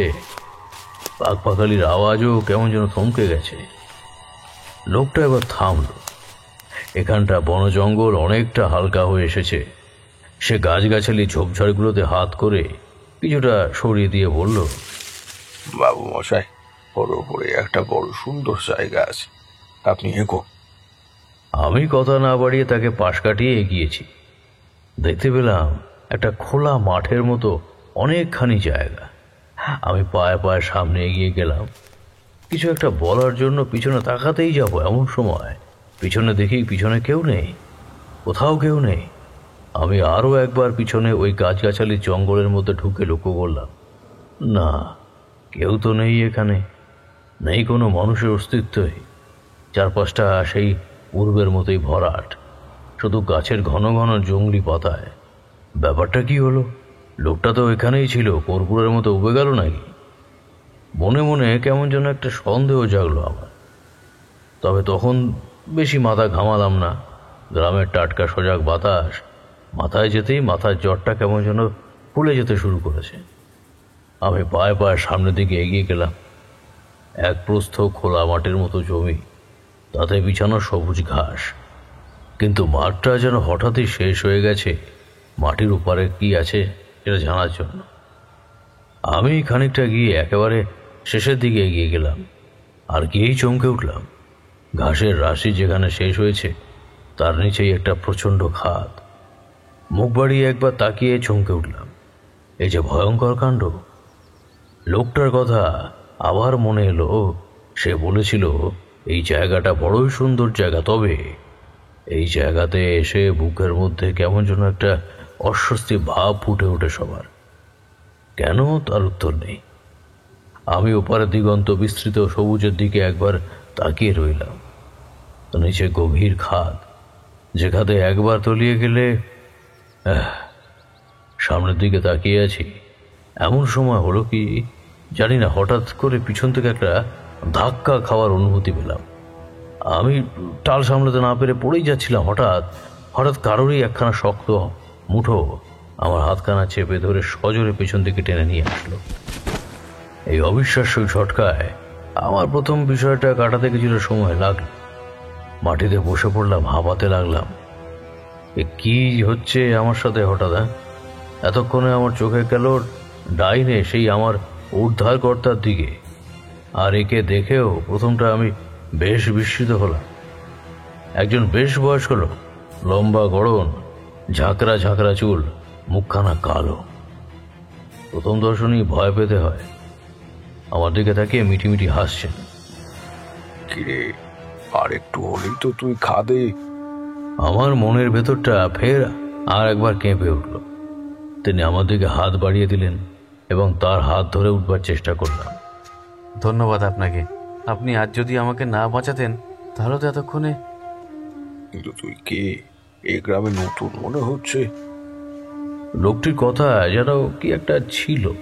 আমি মিথ্যা বলতে পারলাম না তাকে, সত্যি সত্যিই বললাম, আমার এখানে আসার কারণ আর এখানে এসে এই পরিস্থিতি দেখে এখান থেকে যাওয়ার কারণ। ভদ্রলোকটি আমার কথা শুনে মৃদু হাসছেন, তারপর বললেন, তোর উদ্দেশ্য সফল হোক রে। তোকে যদিও আমি প্রথমেই বুঝেছি দেখে যে তুই সাধারণ গ্রামের ছেলে নোস, তোর মধ্যে কিছু একটা রয়েছে। তোর ভালো হবে, দেখ এই গ্রামটাকে বাঁচাতে পারিস কিনা। চল তোকে গ্রামের দিকে পৌঁছে দিই। ভদ্রলোক তার বিশালকায় দেহ নিয়ে হাতে একটা মোটা গাছের ডাল নিয়ে এগোতে এগোতে বললেন, তা তুই এই জঙ্গলে খাদের কাছে এসে পড়লি কি করে রে? সত্যি তো, আমি তো খাদের কথা জানতামই না। ওই লোকটা, হ্যাঁ ওই লোকটার কথা তাকে বললাম। ভদ্রলোকের দিকে স্থির দৃষ্টিতে আমি তাকিয়ে থাকলাম, তারপরে বললাম, তার বর্ণনা শুনে আর তাকে না দেখেও বুঝতে পারছি যে নিতান্ত কোনো সাধারণ গ্রামের মানুষ তারা ছিল না। হয়তো সেই গ্রামেই তার উদ্দেশ্য ছিল তাকে বিপদে ফেলা, তাকে এই পৃথিবী থেকে সরিয়ে দিয়ে নিজের কার্যসিদ্ধি করা। আমি সচকিত হয়ে উঠলাম। এ কি বলছেন? যে দুষ্ট অপদেবতার সাথে লড়াই করবার জন্য তুই এই চিন্তা ভাবনা করছিস, সেই লোকটি বোধ হয় তারই প্রেরিত কোনো চোর। আমি এবার বুঝতে পারলাম ওই লোকটা আমার সামনে উপস্থিত হওয়ার পর থেকে কেমন যেন অস্বস্তি আর গোমট ভাবখানা কেন লাগছিল। আমার যে সামান্য ক্ষমতাটুকু রয়েছে তাকে অতিপ্রাকৃত কিছু ঘটলে বা উপস্থিত হলে তার একটা অনুভূতি আমি পাই। আমরা হাঁটতে হাঁটতে জঙ্গল পেরিয়ে গ্রামের রাস্তায় এসে উপস্থিত হলাম। ভদ্রলোকটি কিন্তু আমার সাথে এলেন না। তিনি পিছনে দাঁড়িয়ে একবার আমায় ডাকলেন। আমার চিন্তান্বিত মুখের দিকে তাকিয়ে বললেন, তুই বড় ভালো মানুষ রে। মানুষের জন্য যার মন কাঁদে সেই তো আসল সাধক রে। তা না হলে সাধনা করে লাভ কি? তুই অনেক বড় হবি, অনেক বড় হবি। তিনি আমার মাথায় হাত বুলিয়ে দিলেন। আমি নিচু হয়ে পরম চিত্তে তাকে প্রণাম করলাম। তিনি আমার মাথায় হাত রেখে বললেন, মনে রাখবি, অশুভ শক্তি অপদেবতা যতই বড় ক্ষমতাশালী হোক না কেন, একজনের হাতে সে হার মানবেই। সে হলো ভগবান, শুভ শক্তি। তুই তোর সমস্ত শক্তি দিয়ে তাকে ডাক, তিনি নিজেই সাহায্য করবেন। তোর জন্যই হয়তো এই গ্রাম আবার আগের মতন হয়ে উঠবে রে। আমি যেন বুকে একটা বল পেলাম, নতুন বল। তাকে পরম শ্রদ্ধা ভরে প্রণাম করে মাথা তুলতে দেখিয়ে কি আমার সামনে তো কেউ নেই, চারিদিক ফাঁকা, কেবল এক আর শূন্য ধুলোর ঢেউ অগোছালে ঘুরপাক খেয়ে গেল। আমার মগজের স্নায়ুগুলো যেন সেই ধুলোর মতোই পাক খেয়ে আমাকে জানান দিল এতক্ষণ ধরে যে সূক্ষ্ম সুতো তার সন্ধান করছিলাম, সেই সুতোর গিঁটটা আস্তে আস্তে ধরা দিচ্ছে। মনে মনে একবার মধুসুন্দরী দেবী আর ইষ্টদেবতার উদ্দেশ্যে শ্রদ্ধা ভরে করজোড় করে প্রণাম করলাম। তারপরে দ্রুত পায়ে জমিদার বাড়ির উদ্দেশ্যে রওনা দিলাম। আর এক মুহূর্ত সময় নষ্ট করার জন্য নেই, এইবারই শুরু করতে হবে আসল কাজ। অসুর নিধনের পালা শুরু করতেই হবে যত শীঘ্র সম্ভব।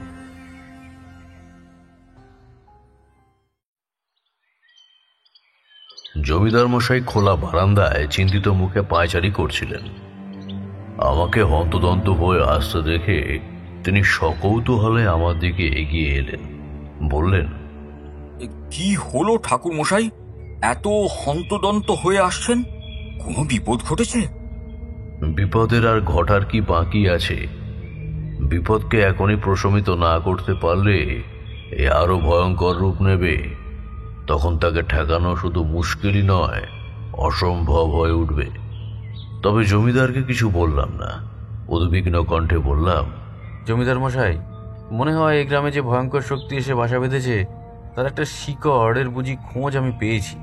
আপনি একটা ব্যাপার বলুন, এই মৃত্যুগুলো ঠিক কতদিন আগে থেকে শুরু হয়েছে? এই ধরুন মাস 3-4 আগে থেকে।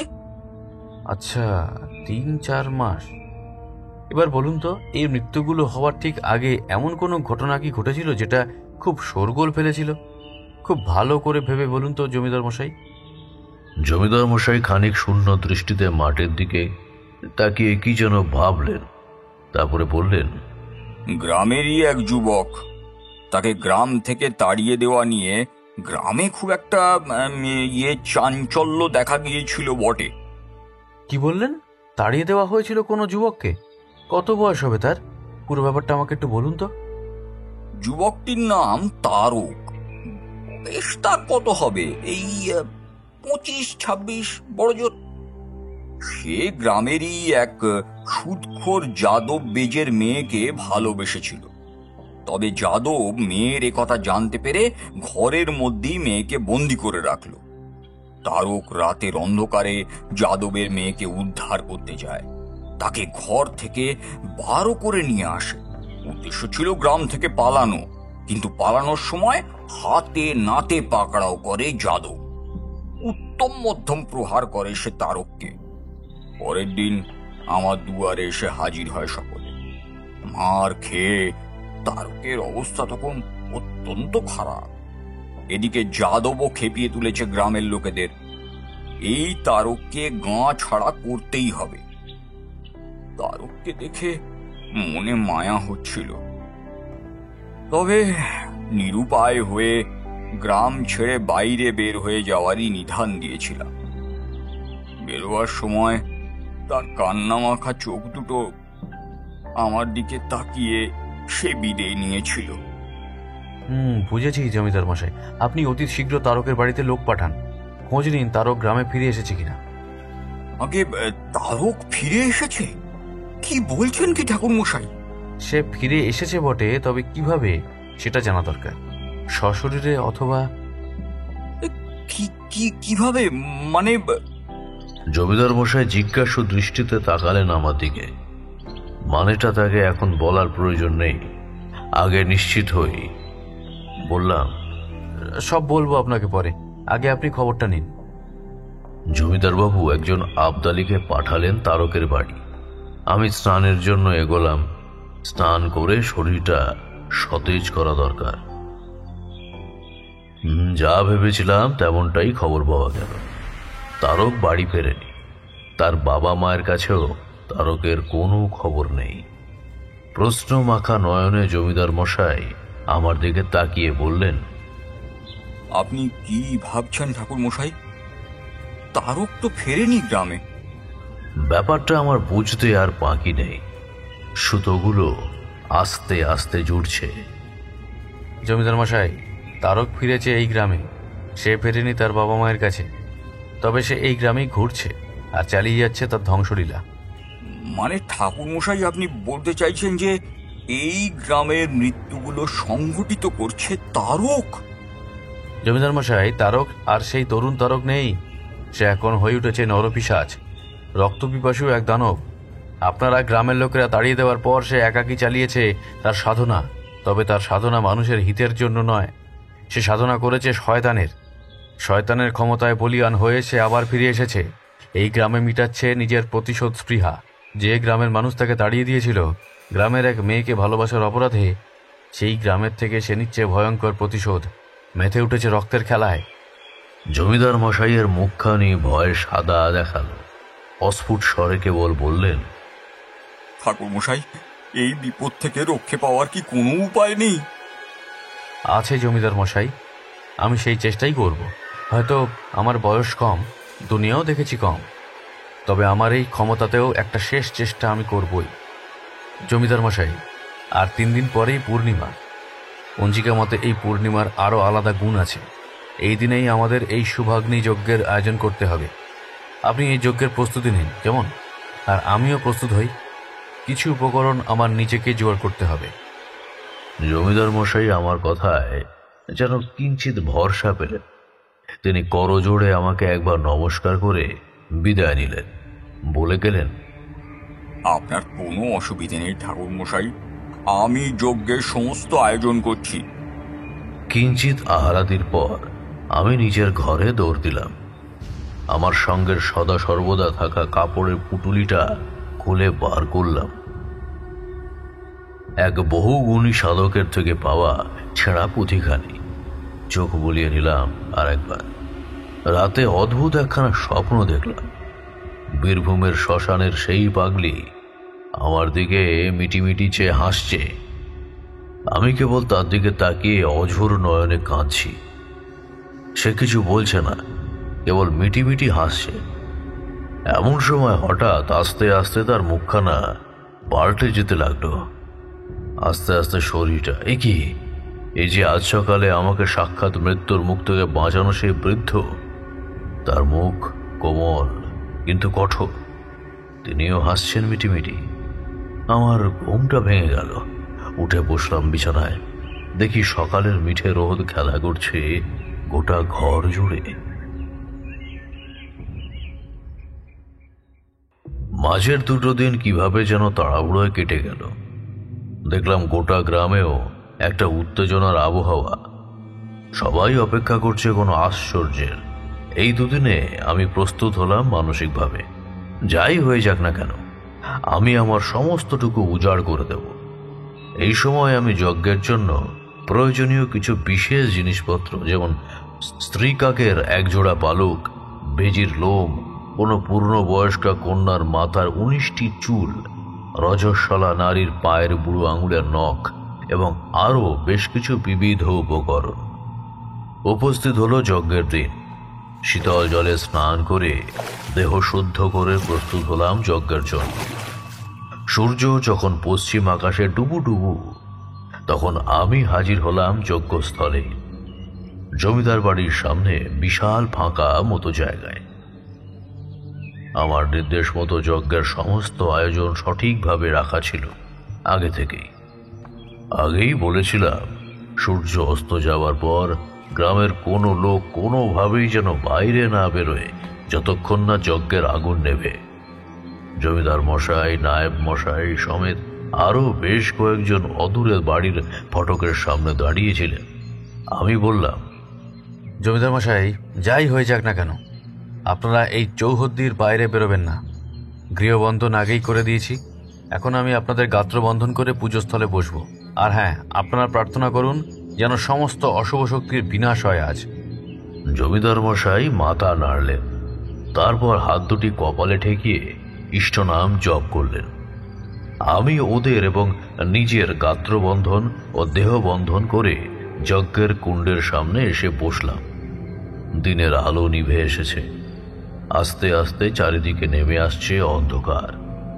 আমি যজ্ঞের দিকে মনোনিবেশ করলাম। মস্ত বড় যজ্ঞকুণ্ড। প্রথমে বেলকাঠ, মাঝে যজ্ঞ ডুমুরের কাঠ এবং উপরে আবার বেলকাঠ দিয়ে কুণ্ড প্রস্তুত করতে লাগলাম। কুণ্ড প্রস্তুত হলে পর তার উপর শুকনো নারকেল ছোপড়া আর কলা উৎসর্গ করলাম। তারপর ঢেলে দিলাম বিস্তর ঘি। বেলপাতাতে আগুন দিয়ে কুণ্ডের উপর ফেলতেই দাউ দাউ করে জ্বলে উঠল আগুন। কেমন যেন মনে হলো খুব সন্তর্পণে আমাকে লক্ষ্য করে চলেছে কেউ। আমি মন্ত্রোচ্চারণ শুরু করলাম। প্রথমে গণেশ বন্দনা, তারপর দিকপাল বর্ণনা করে যজ্ঞের পুজো শুরু করলাম। মনে মনে একবার মধুসুন্দরী দেবীকে স্মরণ করে বেলপাতা আর লাল কাপড় একসঙ্গে একটা কলাতে বেঁধে ঘি মাখিয়ে ফেলে দিলাম যজ্ঞের আগুনে। আবার হু হু করে আগুন জ্বলে উঠল। তারপর রক্ত জবা ফুল রক্ত চন্দনে ডুবিয়ে আগুনে সমর্পণ করতে লাগলাম। সঙ্গে চলতে লাগলো মন্ত্র উচ্চারণ। একে একে জোগাড় করা আমার উপকরণগুলিও উৎসর্গ করলাম আগুনে। আস্তে আস্তে বুঝতে পারলাম আমার চারপাশের পরিবেশটাও ধীরে ধীরে পাল্টে যাচ্ছে একটু একটু করে। যজ্ঞের আগুন ছাপিয়েছে প্রায় 1.5 মানুষের সমান। আমি অনবরত মন্ত্রোচ্চারণ চালিয়ে যেতে লাগলাম। এবার বুঝতে পারলাম একটা ধুলোর ঝড় আস্তে আস্তে যেন জেগে উঠেছে আমার চারপাশে।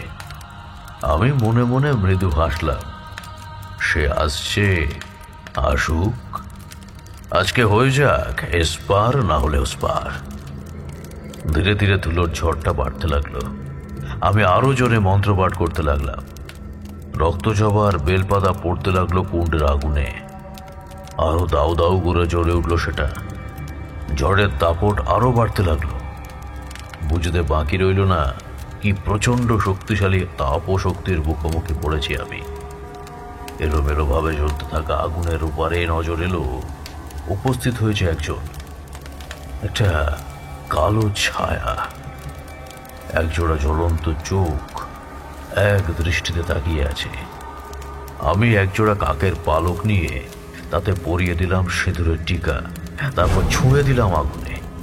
ঝড়ের দাপট একটু কমলো বটে, কিন্তু থামলো না।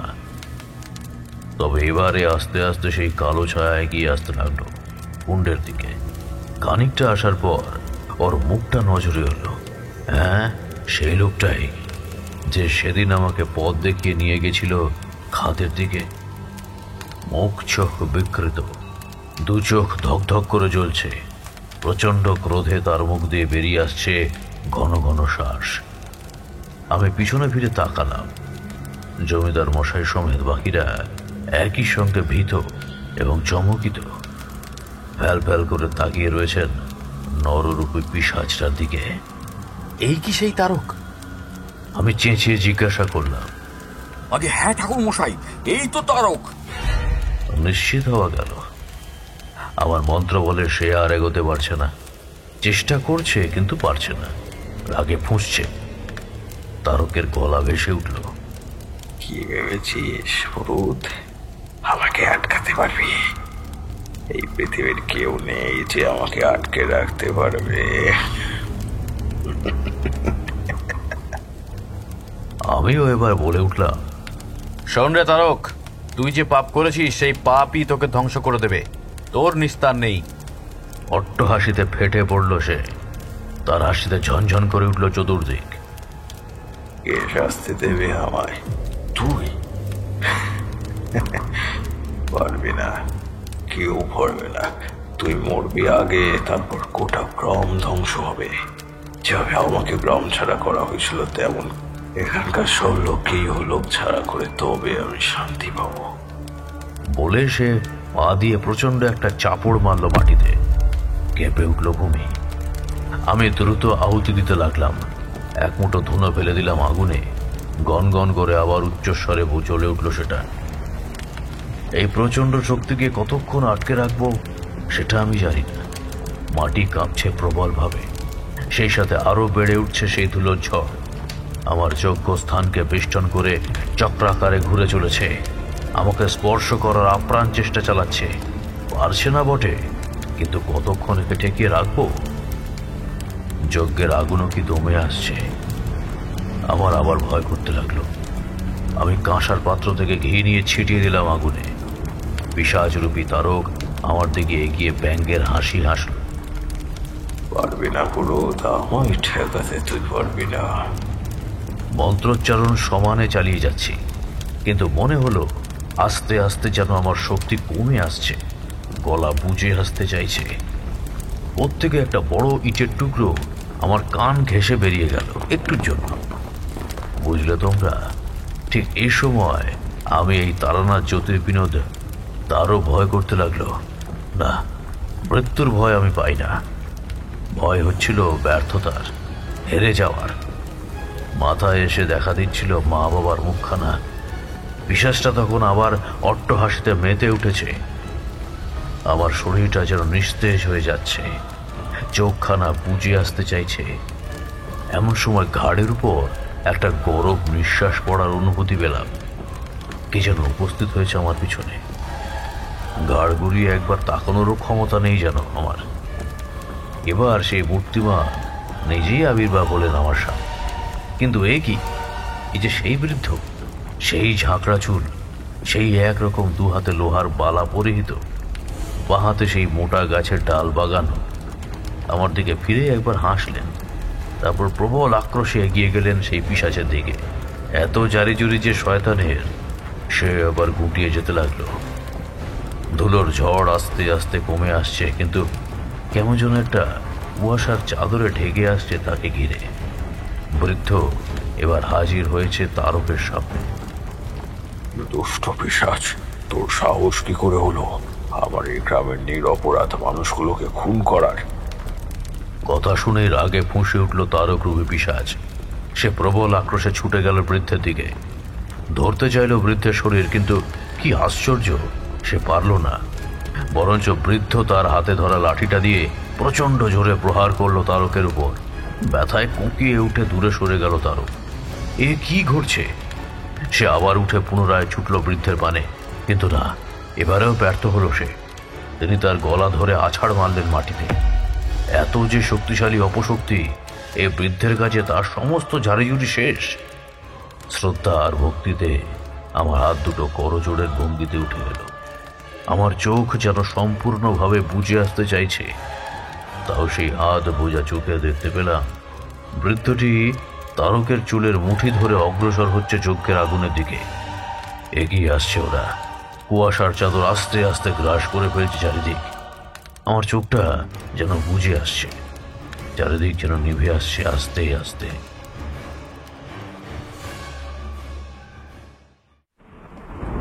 আমি এতক্ষণ হাঁ করে তারানাথের গল্প শুনছিলাম। তারানাথ থামতে কৌতূহল নিয়ে তার দিকে তাকিয়ে প্রশ্ন করলাম, আচ্ছা তারপর? তারানাথ একটা গভীর দীর্ঘশ্বাস ছাড়লেন। তারপরের ঘটনা সামান্যই। অচৈতন্য আমি নিজেকে আবিষ্কার করলাম জমিদার বাড়িতে, বিছানায় শুয়ে। আমাকে যজ্ঞের কুণ্ডের সামনে ওভাবে পড়ে থাকতে দেখে তুলে এনেছেন আমাকে। এতক্ষণে দিনের আলো ফুটেছে। আমার দিকে ঝুঁকে পড়ে জমিদার মশাই প্রশ্ন করলেন, ঠাকুর মশাই, আপনি অমন হয়ে পড়েছিলেন, কি হয়েছিল আপনার? কি ঘটেছিল সেটা সবিস্তারে বললাম। জমিদার মশাই স্থির দৃষ্টিতে তাকিয়ে রইলেন আমার পানে। তারপরে বললেন, ওই বৃদ্ধ কে ছিলেন? আপনি যেরকম বর্ণনা দিলেন ওরকম কোনো মানুষকে সত্যিই চিনি না। আমি আর কি বলবো, চুপ করে রইলাম। বৃদ্ধ যে একজন অতি অসাধারণ তাতে কোনো সন্দেহ নেই। তবে বুঝলাম পলাশডিঙি এর ওপর থেকে করাল ছায়া অন্তর্হিত হয়েছে। আর কোনো চিন্তা নেই, কেটে গেছে সমস্ত বিপদ। জমিদার বাড়ি থেকে অবশ্যই তখনই রেহাই পেলুম না, বুঝলে। আরো টানা 4-5 দিন খাতির খেয়ে রওনা দিলাম। জমিদার মশাই অবশ্য জোরাজুরি করেছিলেন, তবে আমি শুনিনি। ফেরার সময় কি মনে হতে ভাবলাম একবার জঙ্গলের পানে মাসান ঠাকুরের থান থেকে একবার ঘুরে যাই। ওইদিকে হাঁটা দিলাম। মন্দিরখানা সেই আগের দিনের মতোই নিশ্চুপ। আমি মন্দিরে ঢুকে প্রণাম সারছি, এমন সময় হঠাৎ করে চোখ গেল মূর্তিটার দিকে, বলা ভালো মূর্তির হাতের দিকে। আর যে প্রশ্নের উত্তর এতক্ষণ ধরে খুঁজছিলাম তা এতক্ষণে পেলাম। মূর্তির হাতে সে বৃদ্ধের হাতের মতোই একই রকমের লোহার পালা। আমি অবাক হয়ে তাকিয়ে রইলাম তার দিকে। তার মানে যে কি সে কে জানে। হয়তো আমি যা ভাবছি সেটাই ঠিক। আমাকে আর গোটা গ্রামকে রক্ষা করতে তিনি হয়তো স্বয়ং এসেছিলেন। তারানাথ থামতেই কিশোরী এবার মুখ দিয়ে একটা দীর্ঘশ্বাস ফেলে বলল, ঠাকুর মশাই, এই বাদলায় আপনার গল্পখানা জমলো কিন্তু বেশ। আমি প্রমাদ গুনলাম। তারানাথ রক্তচক্ষু নিয়ে কিশোরীর দিকে তাকিয়ে বললেন, গল্প? হ্যাঁ, ফের সেই এক কথা। ঠিক আছে, যাও যাও, তোমাদের আর কিছুই বলবো না আমি, যাও। এই বলে এক প্রকার বাড়ি থেকে বেরই করে দিলেন তারানাথ। সত্যিই মিথ্যে যাই হোক না কেন, বিকেলটা মন্দ কাটল না। আকাশের দিকে তাকিয়ে দেখলাম বৃষ্টিটাও ধরে এসছে খানিকটা।